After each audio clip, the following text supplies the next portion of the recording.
मुझको trading start किए हुए लगभग 6 महीने हो चुका है और 6 महीने में मैंने 12,492 का लॉस लिया है। और ये लॉस जो है ये क्यों लिया है मैंने अपने ट्रेड डायरी में देख सकते हो कि 12,492 यानी कि 12,500 का लॉस लग चुका है। ये जो 12,500 का लॉस है ये बहुत सारे लोगों के लिए बहुत ही छोटा अमाउंट है, लेकिन ये जो अमाउंट है मेरे लिए बहुत ज़्यादा बड़ा है। और इस अमाउंट को मैंने कहाँ से लाया, कैसे किया, वो बहुत ही ज़्यादा मुश्किल है, क्योंकि इतना ज़्यादा मुश्किल और कुछ नहीं है। 12,000 रुपये मेरे लिए बहुत ज़्यादा है। और मैंने स्टार्ट किया था ट्रेडिंग को जून महीने में। जुलाई, अगस्त, सितंबर और अक्टूबर, लगभग 5 महीने हो चुका है और 6 महीने होने ही वाला है। अगर मैं जून महीने की बात करूं तो मैं जून पे क्लिक करता हूं और यहाँ पे मेरे को देखने को मिल रहा है ओवरऑल पीएनएल है जो 2010 का है, यानी कि 2010 रुपये मैंने मार्केट को ही दिया है। और मेरा टोटल जो लॉस है 5,716 रुपये है।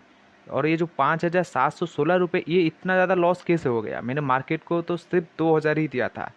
अगर मैं इसको ब्रोकरेज को चेक करूँ तो ब्रोकरेज है 2,786 रुपये, 920 रुपये है कमेंट चार्जेस।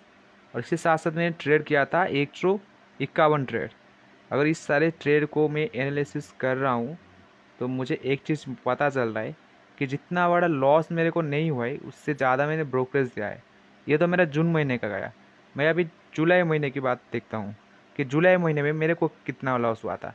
अगर मैं जुलाई महीने की बात करूँ तो यहाँ पे देख सकते हो मेरे को प्रॉफिट हुआ है 2,421 रुपये का।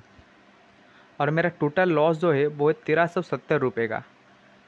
और इसके साथ साथ मैंने ब्रोकरेज पे किया है 2,786 रुपये का। और गवर्नमेंट चार्जेस है 1,006 रुपये का, यानी कि 1,007 रुपये का गवर्नमेंट चार्जेस है। और जुलाई महीने में मैंने 187 का ट्रेड लिया है। और ये सारा का सारा यहाँ पर इसका हिस्ट्री है और इसका हिस्ट्री भी चेक कर सकते हो। ये जुलाई महीने का गया। देखता हूँ अगस्त महीने का।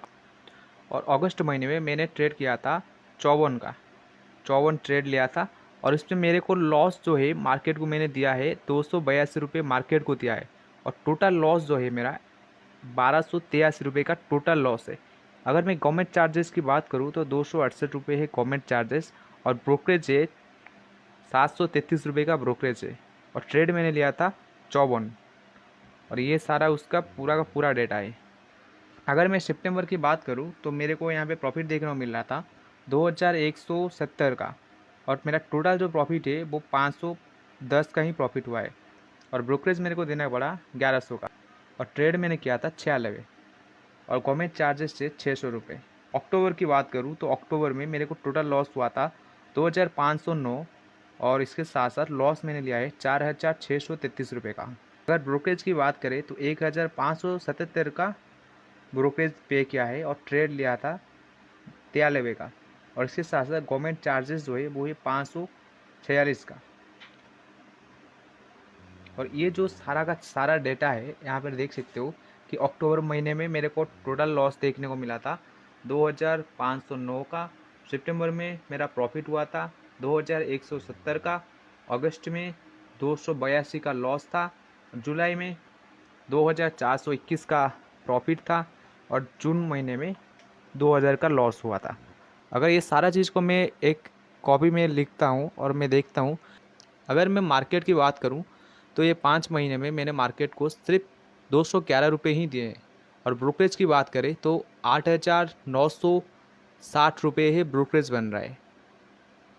जितना मैं मार्केट को नहीं दिया था उससे लगभग 40 से 50 गुना मैंने ब्रोकरेज भरा है। और इसके साथ साथ अगर चार्जेस की बात करें तो 3,296 का अलग चार्जेस लगाए, यानी चार्जेस और ब्रोकरेज को मिला दे तो वो होता है 12,507। और मैंने सिर्फ मार्केट को 211 रुपये ही दिया है। ये इतना बड़ा लॉस कैसे हो गया? ये मेरे साथ हुआ है, ये आपके साथ भी होता होगा। इस चीज़ को सही से देखने की कोशिश करेंगे तो आपको देखने को मिलेगा कि आपका जितना लॉस नहीं हुआ है उससे ज़्यादा आपका ब्रोकरेज भरा है। और ये जो ब्रोकरेज है, ये ब्रोकरेज क्यों इतना ज़्यादा हो रहा है? क्योंकि हम लोग ओवर ट्रेडिंग करते हैं। और ओवर ट्रेडिंग की वजह से बार बार हम लोग क्या करते हैं कि अपना ट्रेड बंच करते हैं। और इस ट्रेड की वजह से बार बार हमारा एसएल हिट होता है, या फिर कई बार हम बहुत ज़्यादा डर के एग्ज़िट कर लेते हैं। इसकी वजह से ये जो चार्जेस है, हम सोचते हैं कि ये बहुत ही छोटा अमाउंट है, बहुत ही छोटा चार्जेस है, ये इतना ज़्यादा हम पे काम नहीं करेगा। लेकिन यही वाला अगर बहुत टाइम के बाद हम देखोगे तो बहुत बड़ा लॉस का कारण हो सकता है। और ऐसा ही कुछ मेरे साथ भी हुआ है। मैंने ये जो सारा का सारा लॉस किया है वो अपनी वजह से किया है, ना कि मार्केट को दिया है। यानी कि कह सकते हैं कि जो टेक्निकल एनालिसिस है वो सही है, वो अपनी जगह पे सही है, उसमें ज़्यादा कुछ गलती नहीं है। लेकिन हम अपने इमोशन को कंट्रोल नहीं कर पाते, हम अपने डर को कंट्रोल नहीं कर पाते, हम अपने फियर को कंट्रोल नहीं कर पाते, और हम अपने लालच को ही कंट्रोल नहीं कर सकते। वो लगता है अगर हमने यहाँ पे आज प्रॉफिट नहीं किया तो 2 से 3 ट्रेड में हम प्रॉफिट कर लेंगे, और वही जो 2 से 3 ट्रेड होता है उसमें से हमको बहुत ही ज़्यादा लॉस देखने को मिलता है। क्योंकि एक ट्रेड में अगर हम प्रॉफिट नहीं करेंगे तो हमारा माइंड हमको कहता है कि दूसरे ट्रेड में हम प्रॉफिट कर लेंगे, कुछ भी हो हमें प्रॉफिट चाहिए। और उसी प्रॉफिट के चक्कर में हम 2 से 3, 3 से 5, 5 से 10 ट्रेड कर लेते हैं, और जिसकी वजह से हमको बहुत ज़्यादा लॉस होता है। और हमको नहीं लगता कि हाँ यहाँ पर लॉस हो रहा है, लेकिन वो जो ब्रोकरेज है वो तो लग रहा है ना। यही चीज़ मेरे साथ भी हो रहा है। अगर हमको 500, 600 या फिर 1000 का लॉस होता है तो हमारा दिमाग रिवेंज ट्रेडिंग मोड में आ जाता है। हमें चाहकर भी अपने ट्रेड को नहीं बंद कर पाते, क्योंकि हमको लगता है ये आज अगर लॉस हुआ है, ये क्या 500 का लॉस हुआ है, तो मैं क्या करता हूँ इसको लगभग 200 के पास ले आऊँगा। 500 जो है वो लगभग 200 हो जाए या फिर आधा हो जाए या फिर पूरा का पूरा लॉस ही ना हो हमको। इसी की वजह से हम क्या करते हैं, बार बार ट्रेड पे एंटर करते हैं, 1 मिनट कैंडल पे चूज करते हैं, इंडेक्सेस में ट्रेड करते हैं, निफ्टी में ट्रेड करते हैं, गोल्ड में ट्रेड करते हैं, क्रूड ऑयल में ट्रेड करते हैं। ये जो है क्योंकि कमोडिटी मार्केट जो है वो लगभग रात 11 तक होता है, और हमको वहाँ पर एंट्री देखने को मिल सकता है, और हमें क्या करते हैं वहाँ पर बार बार एंट्री करते हैं, 1 पॉइंट 2 पॉइंट का एस एल सेट करते हैं, और बार बार हमारा एस एल हिट होता है। पहले हमको 1 पॉइंट या फिर 2 पॉइंट का मूव देता है, हमको लगता है हाँ अभी प्रॉफिट होगा, तो हम क्या करते हैं हमने एस एल को बहुत छोटा कर देते हैं, और उसके बाद कुछ समय के बाद वो एस एल हिट हो जाता है, और ऐसे ही करते करते बहुत ज़्यादा ट्रेड होता है, और इसी ट्रेड की वजह से बहुत ज़्यादा लॉस होता है। ये जो लॉस है मैंने भी सहा है, और इसको सही से एक्सप्लेन करूँ तो सबसे बड़ा ज़्यादा जो लॉस मेरे को हुआ है वो मेरे की खुद की वजह से हुआ है। क्योंकि मैंने अपने माइंड को ट्रेन ही नहीं कर पाया, मेरे दिमाग को शांत ही नहीं कर पाया। मैं क्या, कोई भी नहीं कर सकता। अगर कोई कर सकता है वो बहुत ज़्यादा भयंकर वाला लेवल का प्रॉफिट जनरेट कर सकता है। ये जो 6 महीना था, 6 महीने में मार्केट को सही से पढ़ने की कोशिश किया, मार्केट के बारे में सही से सीखने की कोशिश किया, और कोशिश करता ही रहूँगा। और कोशिश करते करते मेरे को ये एक बात पता चला कि जो टेक्निकल एनालिसिस है वो सही है, बहुत ज़्यादा हार्ड है, उसमें कोई ज़्यादा कमज़ोरी मेरे को दिख नहीं रहा है। जो कमज़ोरी है वो है ओवर ट्रेडिंग का, जो फियर ग्रीड है इसका है, डर का है। क्योंकि डर की वजह से मैंने बहुत सारा लॉस किया है। एक हफ्ते में मेरे को 6 ट्रेड में प्रॉफिट होता है, और शाम होते होते वो प्रॉफिट चला जाता है, लॉस में होता है। क्योंकि मुझे लालच आ जाता है कि आज अगर मैंने 500 का प्रॉफिट किया, अगर और कहीं पे ऐसे ही 500 का प्रॉफिट हो जाए तो मेरा बहुत ज़्यादा प्रॉफिट हो सकता है। आज मैं 1000 रुपये लेके जा सकता हूँ।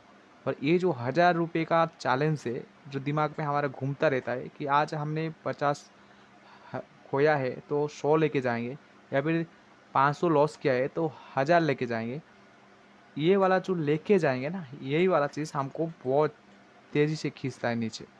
और इसी की वजह से बहुत ही भयंकर वाला ओवर ट्रेड होता है, और ये ओवर ट्रेड बहुत ही ज़्यादा मुश्किल है। और इसको कंट्रोल करना है तो सिर्फ दिन में एक ही ट्रेड लेना होगा।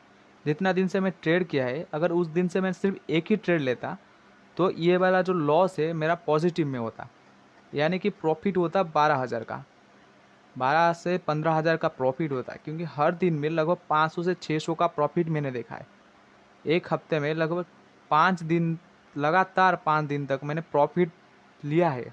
हर दिन 400 से 500 का प्रॉफिट लिया है, कभी कभार 1000 का प्रॉफिट लिया है, और कभी कभार 3000 का, 4000 का भी प्रॉफिट लिया है। लेकिन ये जो प्रॉफिट होता है ये सारा का सारा ब्रोकरेज में जाता है। क्योंकि अगर कभी भी मैं बहुत ज़्यादा प्रॉफिट कर लेता हूँ तो मेरे को लगता है कि अगर मैं इस ट्रेड को और कुछ समय के लिए होल्ड करता तो मुझे बहुत ही और ज़्यादा पैसा मिल जाता, बहुत ही और ज़्यादा प्रॉफिट देखने को मिलता। और कभी कभार ऐसा होता है कि हम छोटा सा प्रॉफिट बुक करने के बाद मार्केट बहुत ज़्यादा लंबा वाला मूव करता है और उसी मूव को हम कैप्चर नहीं कर पाते। जो ग्रीड है इसकी वजह से हम क्या करते हैं ना, हम फिर देखते हैं 1 मिनट टाइम फ्रेम पे शिफ्ट होते हैं और देखते ही रहते हैं। अगर हमें कहीं पर भी एंट्री मिल जाए तो हम वहाँ पे एंट्री कर सकते हैं। और अगर ऐसे ही कहीं पर भी हमको 1 मिनट टाइम में बार बार ढूंढते रहते हैं और हमको 1 मिनट में तो हज़ारों एंट्री देखने को मिलेगा। लगभग एक दिन में 10 से 20 एंट्री देखने को मिल सकता है 1 मिनट टाइम फ्रेम में। और हम क्या करते हैं, उसी एंट्री को सिलेक्ट करते हैं, वहाँ पर एंट्री करते हैं, 1.2 पॉइंट का एस एल सेट करते हैं। बार बार हमारा एस एल हंड होता है, बार बार हमारा एस एल जाता है और इसकी वजह से बहुत ज़्यादा ओवर ट्रेड होता है। और इसी ओवर ट्रेड को रोकना है तो सिर्फ दिन में एक ही ट्रेड लेना होगा। दिन में एक ही ट्रेड को लगभग एक हफ्ते के लिए मैं ट्राई करने वाला हूँ। एक ट्रेड, दिन में सिर्फ एक ट्रेड। अगर एक हफ्ते में मेरे का प्रॉफिट नहीं हुआ तो मैं क्या करूँगा कि पूरा का पूरा मार्केट ही छोड़ दूँगा कुछ दिन के लिए। लगभग 1 से 2 महीने के लिए या फिर 3 महीने के लिए मार्केट को छोड़ दूँगा, एक भी ट्रेड ही नहीं करूँगा। आज से एक हफ्ते के लिए मैं देखूँगा कि मेरा प्रॉफिट कैसा हो रहा है।